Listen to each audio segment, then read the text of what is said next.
Good morning. We are talking about things that we can still sow in August. So August is a bit of a funny gap month.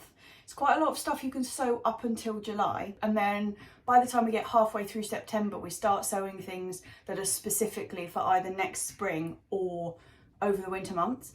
But August is a bit of a gap, but there are still quite a lot of things you can get sowing, particularly stuff which is successional sowing, and also for things that you are quite happy to harvest as baby veg, because we're getting quite late in the season, and obviously it completely depends on the year we're in. If we have a really long Indian summer, you could get a full size crop at the end of it, but if we have, a standard kind of cut off and the weather turns bad earlier, then you'll be harvesting things just when they haven't got to full size. But really, does that matter if you've got the spare space in your beds or in pots in your garden? It's better to have baby veg crops than have nothing out of that space at all.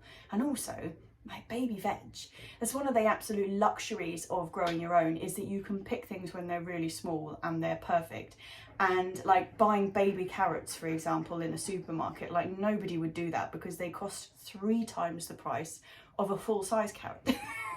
Which doesn't make any sense until you eat them and then you realise that they're amazing. So that's one of the advantages of growing your own, and it's also why you can still plant things like carrots now, because you can be harvesting them before the weather turns bad. And there's other ways of getting around that, but we'll kind of get onto that as we go. There's a couple of other things that are quite relevant for sowing seed at this time of year. One of the things is, so we wait all spring, really early from January. All we're doing is waiting for the soil to warm up enough for us to be able to direct sow, hence all the growing in pots and things in the greenhouse and bringing things on really early to get them out as soon as the soil's warmed up. But now we've got to the point where the soil is well and truly warm, it's also quite dry. And although, having said that, this year, maybe the soil isn't so dry, but when you're direct sowing seed into a seed bed or straight into your soil, that top section where the seeds are, you're not burying the seed kind of this far down. It's only very slightly under the surface, and that area dries out so fast. Even if everything else in the bed is looking lush and wonderful, but they've got their roots really far down and they're able to source all of that water that's been amassed from our incredibly wet year so far. But the seeds on the surface are going to dry out really, really fast. So there's a couple of ways of going around that. Firstly is if you do sow direct in the ground, if it's in your garden or something where you have kind of a constant eye on it, you could just be out there continuously watering it. You could also water it really well and cover it with something. This works. I'm using carrots as an example quite a lot here, but that works really well for carrots, is if you sow your carrot seed, give it a really good water, and then you put a board over it or a piece of plastic or something which is going to completely hold in that moisture. Because if a seed is trying to germinate, the warm soil is one thing it needs, but it also needs the moisture. And if it dries out when it's part way through germinating, it's just going to die and you'll get nothing from it. It's just not going to be able to recover. So that's one way of going around it, is just being really vigilant with the water, because it's not just the hot days, the sunshine, it's also the wind. So the wind blowing across the surface of the soil is just going to rip the moisture out of that top inch, and that's the danger point. So it's just being really vigilant about things like that. So it's either covering them, or right at the beginning of the year when we were sowing everything inside to kind of manipulate the conditions, we can do the same thing now. So we've had our kind of patch of main outdoor sowing when the conditions were just right. Now we're going out the other side. You can be sowing things back into modules in pots in a cool cloche, or you probably don't want to be sowing them in a really hot greenhouse or something, but if you've got a cool cloche or a window ledge or something which is going to stay relatively cool, that's perfect. Also means you can keep a really close eye on the watering. And the other advantage of doing that is that at the moment, although we're clearing things like peas and there's a lot of picking going on the plot, there's also not a great deal of space out there in the beds. And so by starting stuff off in modules and pots, getting it ready to go out, you're kind of getting that head start by sowing it at this time. So when you start clearing things at the beginning of September or mid-September, you've got a whole new wave of stuff to go straight in, that it would be too late to sow then, but you've already sown it, so you're ahead of the game. Anyway, that was a lot of ramble. It's quite early in the morning. I've got a cup of coffee instead of a glass of wine, and I've got my list of stuff I'm going to be sowing this month. Well, not this month, because I'm recording this on the second to last day of July, but next month. So these are the things I'm going to be sowing in August. The very first thing on my list is spring cabbages. So they are the pointy ones that you harvest really early in the year. And this one's called April, which gives you a bit of a clue when the harvest time is. But I'm going to start these off about mid-August in pots in the cold cloche environment that I was talking about. And I will bring them on in the pots until we hit the cooler weather, the end of September, maybe mid-October, depending on how the year goes weather-wise. And then I will get them in. They will be in the beds for the whole of the winter, form a really beautiful heart, fingers crossed, and be ready for picking when we have that gap. So all the stuff that's been overwintered, you're still kind of eating up until March, up until the weather starts getting good, and then all that stuff tends to bolt. But at that point, you haven't quite brought on the next load of things to eat. So you have like this kind of gap in the middle, and a spring cabbage is an excellent filler for that. So I'm going to be getting them in halfway through August, start them off. Quick note to say, all of the varieties will be listed underneath, like I said last time. There will be links to any of the ones that I know where you can get them from. If not, I'll just have the variety listed down there, but then you might have to do a bit of a search yourself. But I will put all the details for everything I'm talking about in the blurb underneath. The next one on my list is also another brassica, and that is the Cavolo Nero. I mean, you know I love Cavolo Nero. It's the Tuscan black kale. It's a beautiful beast, really delicious, grow so reliably. And I've got 2 waves of that in already. So I started one off quite early spring. I started one in, it would have been probably mid-April. And now I'll be doing another one in August. The ones that I'm going to be doing in August, I will start off in pots, a bit like the spring cabbage. And then in the early autumn, when a bit of space becomes clear, I will get them out into the beds and they will just sit there for the whole of the winter. I won't be harvesting from them. I'll be harvesting from my other ones. And then by the time those ones tire out in the early spring next year, that's when the ones that I'm sowing now will come into their own and tide us through until the first lot of the spring sowings are ready. So these are going to be carrying us from about March through to early June next year. So the next category, I don't actually have any of the seed packets with me here to show you because I've already taken them up to the allotment to sow. And I didn't bring them back with me because I didn't have any foresight that I was going to be recording this video like 3 days ago. So don't have the packets, but I'm talking about things like Bok Choi, Bok Choi, Chinese cabbage, that kind of thing. They all like to be sown when the days are starting to get shorter. If you're going to be sowing them for just cut and come again salad leaves, so baby, Bok Choi, when you just scatter sow them and you're just taking off the leaves to use in salad, you can basically sow them all year round. Over the winter they want to be covered, but you can sow them all the way through the summer and they'll be fine. But they will bolt fairly quickly. If you want to form a really nice head that you take the whole of the vegetable, you want to be waiting till the days start getting shorter, which is where we are now, unfortunately. So we're on the slope back into winter, and that means they're much less likely to bolt. So now is the time for them. They like the cooler weather, basically. So if you're sowing them in the middle of the summer, they're more likely to bolt. The ones that I sowed super early this year were a variety called Red Choi, and they were absolutely stunning, and I will be sowing them again at the end of August going into autumn, and I will keep sowing them from now, and I'll be putting them into the polytunnel for overwintering. Next thing on the list is Cima Di Rapa, or broccoli Raab, or flowering turnip tops, whatever you want to call them.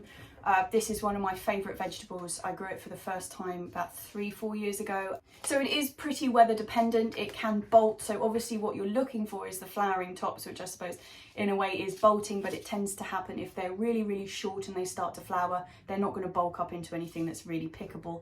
But I sowed my first lot of Cima Di Rapa last month. It was on my last month's seeds to sow, and it will be again this month. There's a lot of different varieties of Cima Di Rapa, but they're all named after how long they take to be harvestable. So you've got 40 day, 60 day, 90 day and 120 day. I tend to kind of go both ends. I've got the 120 day, which is an extremely fine Cima Di Rapa. I also do the 60 day one. Both are really good. I'll put all the links below to them. If you don't know Cima Di Rapa, I have a blog post about it. I will stick it above my head, the link to it.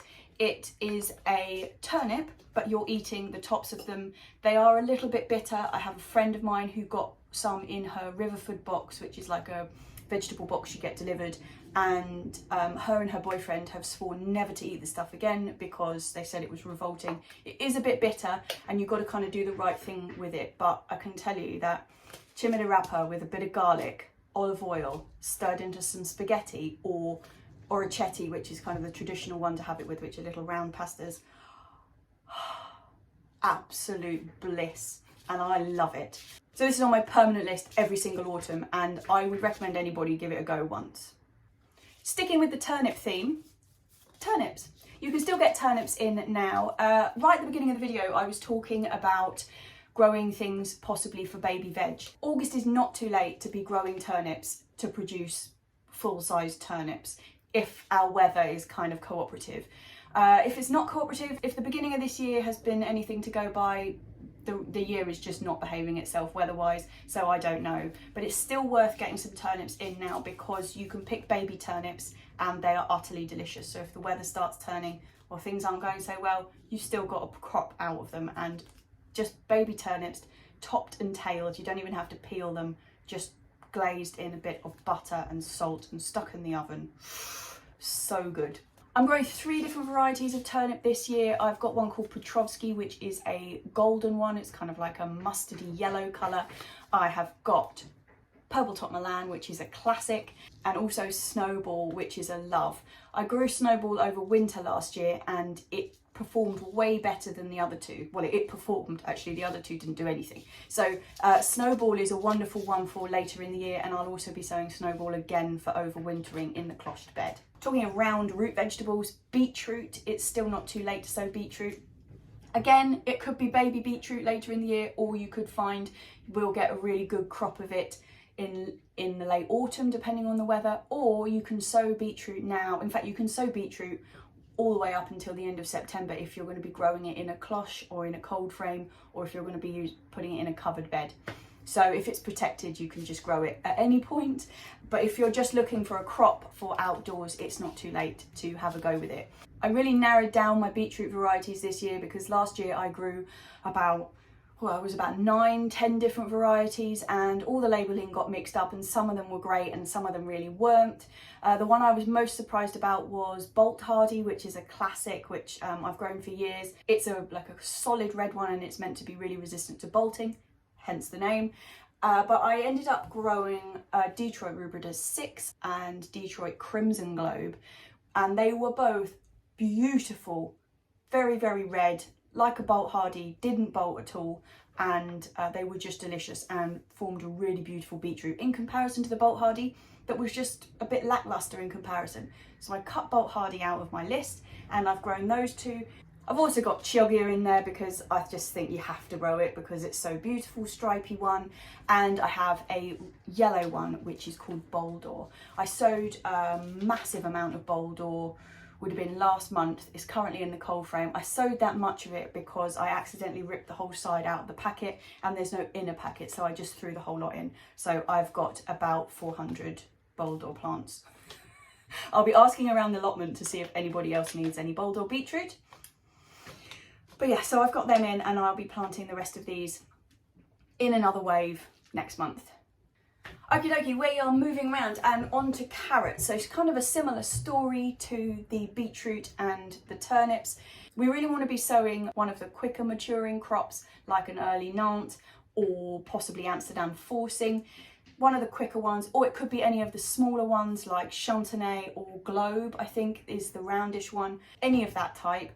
But yeah, there's definitely still time to be sowing carrots, as long as you're prepared that there might be baby carrots at the end. And what I was saying earlier about this direct sow, you have to direct sow carrots really because they don't transfer. Anything that is a taproot kind of vegetable, so that's parsnips or carrots, you really don't want to be transferring them because you will end up with a crooked or roundy carrot, which is not what you're after. So you have to direct sow the carrots. And like I was saying, the problem at this time of year is the drying out of the topsoil. So you want to cover your carrot seeds really. Even though we have had the most incredibly wet weather and it just basically feels like it's raining all the time at the moment, that top layer of the soil, the carrot seeds are only going to be this far down. You don't want to bury them too deep and that layer will dry out in a flash. even if it's really moist air, the wind going across it alone will dry that out. So you want something to cover it and just keep that humidity until they've got themselves in gear and they're actually above the soil. Obviously, if you cover it with a board, you're going to have to keep lifting that board up to check if they have germinated, because if you keep that board on, all your carrots are going to be growing like that, which isn't going to be any good for them either. So you do have to keep an eye, but it is a good technique in just to keep that moisture in there long enough for them to germinate. So a pretty divisive vegetable, a bit like the Cima Di Rapa, is chicory. I'm growing a lot of different types of chicory this year. I have got leaf chicory, which if you follow me on Instagram or you've been watching any of my other videos, I'm currently minor league obsessed with. I just thought it was firstly the most delicious vegetable. It was gorgeous, and now it's flowering. Oh, it's absolute bliss. It's one of those wildflowers that you see all over the place. You see them growing on verges, and we've got a big patch of kind of like old wildflower meadow that's kind of gone over to nettles and stuff near our allotment, and it's just covered in chicory flowers. But that colour is just, oh, it's just to die for. Anyway, so I'm going to be sowing some chicory as flowers next year, as well as for a vegetable. So the leaf chicory, I've got a red stemmed one and a green stemmed one. They're both from Frankie Seeds, and I'll put the link below, obviously. But there's also the hearting type of chicory, or radicchio, where they form a really tight heart. They are very bitter, but if you can grow them and they get really nice heart in them, chop them in half, stick them in the oven with a load of olive oil, balsamic vinegar and taleggio cheese, or parmesan even, or gruyere over the top of it, under the grill. Absolutely beautiful. When I get my first hearted radicchio, that will definitely be a video on here, because I love it. I absolutely love it. And I think people sometimes struggle to know what to do with the really bitter veg. What is particularly interesting about the leaf chicory and the radicchio and the endive, if you are growing one like this, comes up, it's red, you pick it, but you just cut it off, leaving the root in there, it will regrow from that root. We had one radicchio last year that grew 4 times. We had 4 solid radicchios off it. Same thing has happened with my leaf chicory this year. I only grew the green one this year, but I've expanded into a red stemmed variety, but it is literally, it just looks like a dandelion. You bunch it all up, chop it at the bottom, leaving about this much growth at the bottom, and it will just regrow. Give it a couple of weeks, maybe a month, and you've got a whole new vegetable like you didn't touch it. And I think that's a pretty good characteristic for growing your own, particularly if you're short on space. As well as them forming hearts though, this type of chicory, I know a lot of people use the young leaves and just, you know, use it as a cut and come kind of lettuce. For me, that's a little bit too bitter, but you can use it as a cut and come again type veg. I'm talking about lettuce. It is not too late to be sowing lettuces, but I'd focus more on the cut and come again type lettuce, because lettuces need a bit more time to form a head. So anything like a Valmain, you know, that kind of lettuce, cut and come again cost type. Good old Lola Rossa, that's a really quick grower. Also, any of the mixed seed packets, you know, you can get hundreds of these different types. They're just a mixed seed of various leaves. There's normally a bit of Bok Choi in there, a bit of different lettuces, and you just grow the whole lot scattered in a pot or straight into the ground and pick them as baby leaves. You can sow them this month. You can sow them right the way into, well, as long as the weather's kind of not terrible, you can carry on growing them because they're so quick. Bear them in mind. But if you're looking for a hearting up lettuce, there are a couple that will grow over the winter. There are lettuces like Arctic King. So this guy, if you kind of sow it about now, you'll have a really, really dense, full head by early spring next year. That's a really good lettuce. There's also a lettuce called Winter Density, which is always touted as a really, really fantastic lettuce to grow over winter. I'm not massively enamoured of the flavour of it, but it is a good filler. I mean, it's at that time when lettuce is pretty scarce, and its main characteristic is that it will grow during the winter. So it's pretty good for that, but it's not my favourite. Arctic King, on the other hand, is pretty good. The other thing on the salad kind of list is mustard greens you can get in now. I've got this one called Green Wave, which is the first time I'm growing it this year, but I'm quite looking forward to that. And I also have one called Grandpa's Cress, which I was really kindly given by the Heritage Seed Library. I grew this in 2 lots last year. It was around now, outdoors, and then I grew it again in the polytunnel over winter, and it was pretty nice. And another cress, land cress. Can always get that in now. The Grandpa's Cress and the land cress, I've also got some Iranian cress. They're pretty similar, but they're all really delicious and really add something to kind of autumn salads. You will also be thrilled to hear that it is not too late to sow some more chard. My absolute baby, I've just got some more of it in. I successional sow chard because I am very sad if I don't have any, and that happened to me at the beginning of this year because I was so excited about how well it was growing in the polytunnel late winter, early spring, that it kind of just completely left my mind. I needed to get some more sown ready to go outdoors, so I had like a 2-3 month gap in the middle where I haven't had any chard, which is really sad, but fret not, it's been rectified now. My Lucullus chard is a really quick growing one and it is coming on really quickly, so I've been eating that. So they're the ones that I'm growing this year are the bog standard rainbow chard because it's fab. And also I'm growing the Lucullus, which I have talked about many times before. It's a really great chard. It's more like a spinach. It's got very, very soft leaves. When I grew it in the polytunnel, I thought maybe the leaves were that soft because it had been in such a protected environment. But no, I'm growing it outside this year, all in the wind and the rain and the hail and everything that we've had so far this year. And it is just as tender and just as soft. So it cooks down very much like a spinach, you know, almost goes to nothing, but it keeps a bit more body than spinach and it doesn't have that really irony flavour. But it kind of feels like a halfway house between chard and spinach. Anyway, really reliable grower and it's a fantastic colour. It's almost like a luminous pale green. I love it. The other two that I'm going to be growing is a Bietta or a perpetual spinach, which is just the bog standard green one with the skinny stem. Great chard, that one.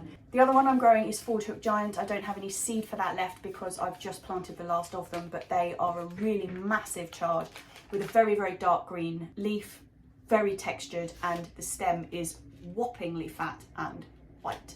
It's a gorgeous, gorgeous animal. Something else I always go on about, which you will know very well, is spring onions. I do love a spring onion. My favourite variety ever is a variety called Lilia. This is a very uninspiring picture of it on the seed packet. I'll show you what they look like when they're harvested. Absolutely gorgeous. I love them and they're so sweet. They're great raw, they're great cooked, they're great in everything. So I will be sowing another load of them. I will also be sowing a couple of white ones. So absolute classic white one is White Lisbon. I've been growing this one for years. It's a good one. Very straight, long kind of look to it, a bit like a leek, that kind of straight and long. I'm also growing this year one called Pompeii, which is just coming into its own now. And it has a really rounded bottom. You see how it's kind of like a mini onion on the end? I made some pickled onions out of these. So good. So I'm growing some more of them. Keep going with the spring onions. Often on the seed packets they tell you that you can't really sow them past spring, which seems a bit odd to me because I grow them all year round. I'm sowing them in modules and then planting them out. I don't know if that makes a difference, but I will be carrying on sowing them in modules, and then when the weather starts getting too cold for them outside, I'll be planting them in the polytunnel. There's also radishes, of course. You can just keep going with the radishes until they don't perform. They're so quick. It's not like they need any time to mature, and if it's not working out and they're just bolting really fast, it doesn't really matter because the flowers are magnificent and the seed pods are delicious. So if your radishes are not forming, well, radishes at the bottom, and you're having a problem with them just bolting before they're going, let them go, let them flower, and then when their seed pods come, they're about this big, just try one of them because they are so good. And also for a radish seed, you put one seed in the ground, you get one radish. With the radish pods, you put one seed in the ground, you get about 50 radish pods. So, I mean, it works out. I mean, they're bright green and they look like tiny little peas in the pods, like, you know, unpodded peas. So they don't quite look as exciting as a bright pink radish in a salad, but my goodness, if you're just tucking in and you get one of them, it's like straight in the back of the nose, and they are really good. Okay, there's a bit of a gamble one I'm throwing in here, which is dwarf French beans. You can grow them up until July, definitely. I mean, I wouldn't necessarily go for the climbing ones because they just need that much more time for the plants to grow before they start producing the flowers and the beans. But little dwarf ones, I grew Sinesta last year, which is a little yellow bean. I don't normally grow dwarf beans because I like to grow like big beans over arches, and I find that the little ones get a little bit lost. But They are really fantastic for a late sowing. I grew these last year because my French beans had really failed badly last year, and these were like my last ditch attempt, and they were fantastic. So I would definitely recommend. If you're not convinced by your beans, or you haven't put any in yet, or you're thinking, holy smoke, I've forgotten my beans, try a dwarf one. You know, weather depending, again, you should get a really good crop off them. And last but not least, herbs. I mean, most of the herbs we just continue sowing anyway. Basil is a big one that I'm going to be still getting in now. You can grow basil all year round. There's kind of a window for it outside. The moment it gets really cold, it just collapses outside, but I grew it year round in the polytunnel last year and it was an enormous success. The stuff that I had in the polytunnel, so I grow it in the summer in the polytunnel as well, where generally the Genoese basil, where you get the leaves that are about this big, and they are incredible. When you're picking them, it probably makes you feel woozy. They smell so strong. So I grow Genovese basil and Thai basil in the polytunnel in the summer. I'll do another sowing this month of both the Thai basil and the Genovese basil, and then that will kind of tide me over for the outdoor basil for the rest of the year. And then around end of September, I'll do another sowing of the Genovese basil and get that ready to go into the polytunnel over winter. If we have an incredibly cold winter, it might not make it. But if we have a mild winter like we did not last year, the year before, then it can grow quite happily all year round in the polytunnel. And if not, I'll just dig it up, stick it in a pot and stick it on the window ledge in the kitchen. So no losses really. It's not too late for parsley. I'll be putting another load of that in. That will tide me over winter from this sowing. So I've been growing giant flat leaf parsley, but also my current absolute favourite parsley is one called Lisette, which is a really nice tight curly one. Seems to be really reliable. I've had great success with it over some of the other curly ones I've tried, and I'll be getting some of this in August to tide me over the winter months. It does take a little bit of time to get going, but once it's going, it can survive the winter no problem. If it looks like it's going to get really cold, just throw a bit of plastic over it or something to protect it, and it will keep going. Any of the really quick growing herbs, so that is things like coriander or dill or anything you're going to be growing for baby leaf or for cutting, it's not too late. And to be honest, like I keep saying, we do not know what the weather's going to be doing. If we'd really dead sensible and just stick to the timings on all the packets, we could be missing an opportunity. We've had such a terrible beginning to the year weather-wise. I'm really hoping that we're going to get the really long extended summer out the other side, giving the peppers and the cucumbers and the aubergines a chance to really produce something, not to mention the tomatoes. If they survive the blight, we've got to give them a chance. So I'm really hoping summer's going to go well into October this year, and we'll get full harvests of beetroot and turnips and carrots and masses of tomatoes continuing all the way into early winter. And yeah, that's my wish. Anyway, I'm going to finish my cup of coffee and probably brush my hair because it's looking a bit of a state, and then I'm going to go up to the allotment and wash out some of my seed trays because looking at all this seed I've got to plant, I'm going to need some. See you on Tuesday.